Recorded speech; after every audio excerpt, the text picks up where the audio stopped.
د نبی کریم صلی الله علیه وسلم مجلس ته یو سوالګر حاضر شو، سائل او سوال وکړو. نبی کریم صلی الله علیه وسلم ورته یو کجوره ورکا. هغه کجوري ته په سپک نظر باندې وکړه، یعنی په خوله خو ونه وي، خو د عمل نه داسې ښکاره شوه چې دی په دې یو کجوره باندې خفه دی. بیا لږ ساعت بعد یو بل سائل رالو او هغه د نبی کریم صلی الله علیه وسلم نه سوال وکړو. نو نبی کریم صلی الله علیه وسلم ورته یو بله کجوره ورکړه. دې دویم ته هغه کجوره ښکل کا او سترګو سره یې ولګوله، وی الحمدلله چې د نبی کریم صلی الله علیه وسلم د لاس مبارک نه کجوره میلاو شوه. دا ډیره قیمتي ده.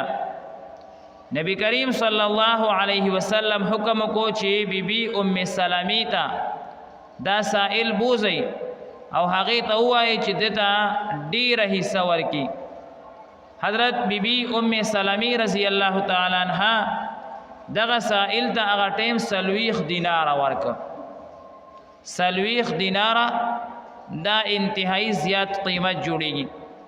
یو دینار کې تقریبا 3 ماسی سره زر وي، نو دا 120 ماسی سره زر شو. نو 120 ماسی سره زر چې را یو ځای کې دا 12 تولې سره زر جوړي. دومره ډیر مال ورته په څه میلاو شو؟ په شکریا باندې.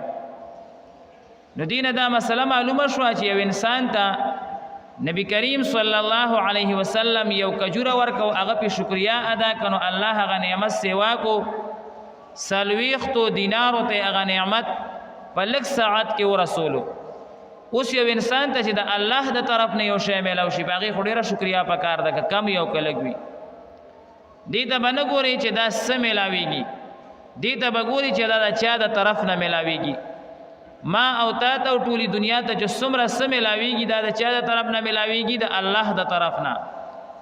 بیا به ناشکري نه پیدا کېږي.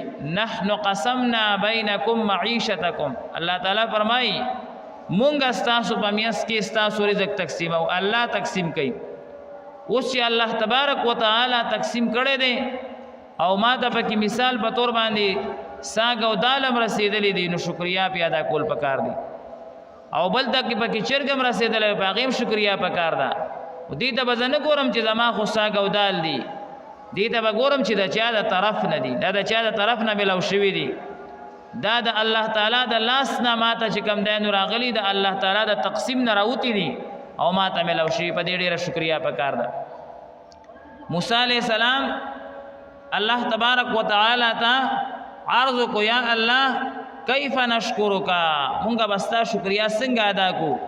ستا خو په هر قدم او په هر سا باندې مونږ سره احسانات او انعامات دي، مو خدا طاقت نه لرو چې ستا شکریا ادا کو. نو الله تبارک وتعالی موسی علیہ السلام ته وحی وکړه چې کله ستا پړه کې دا خبره راشي چې زه ستا شکریا نشم ادا کولی، بس دا ته زما شکریا ادا کا، دا زما شکریا ته ادا کا. او دویم الله تبارک وتعالی موسی علیہ السلام ته وایي ته خپل زړه ته وګوره، که ستا زړه زمانه خوشحال دی خو تا زما شکریا ادا کړې ده، او که ستا زړه زمانه خفه دی او په شکایت باندې دی زما شکریا تا نه ده ادا کړې. نن دې هر انسان خپل زړه ته وګوري چې موږ د الله تعالی نه خوشحاله یو که د الله تعالی نه شکایتونه کوو. دا موږ خو هر قدم او هر سا په شکایت باندې ده.